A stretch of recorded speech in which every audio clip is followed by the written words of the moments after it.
น้ำใจน่ะมันมีอยู่แล้วกับแม่น่ะสู้บ่ต้องมาเดือดร้อนน้ำกูดอก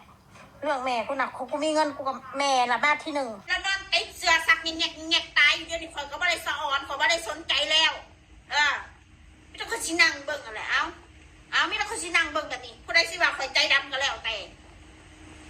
เบาเผ็ดแล้วให้พอแล้วเห็ดหันเห็ดนี่แล้วไม่ได้เห็ดละล่าเด้เราก็เอาเงินให้พอแล้วก็ซื้อหันซื้อหนีมาให้พอแต่ว่าของที่เฮาเห็ดเล็กนิดหน่อยบ่จำเป็นต้องสิไปถ่ายทอดออกเสมอบ่แม่นสิมีหยังอันนี้ให้เงินพอเด้อ1,000ให้เงินพอเด้อ2,000ก็สิถ่ายทอดออกเลยบ่โซเชียลค่ะก็อยากเห็นทุกสัตว์แต่นั้นเลยติบ่คิดเลยเนาะเขาเห็ดคลิปไป5 นาที10 นาทีโอ้ยดราม่ากันว่าสั่นเบาเผ็ดนี่บ่ซอยพอตายแหละ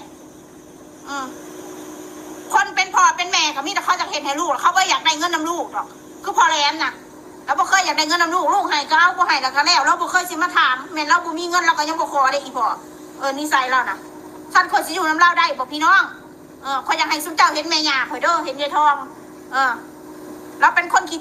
เหนียวแม่ทองน่ะแต่ว่ามียังนี่ให้ลูกมีแต่ให้ลูกมึงมีเงินบ่ล่ะมีบ่เงิน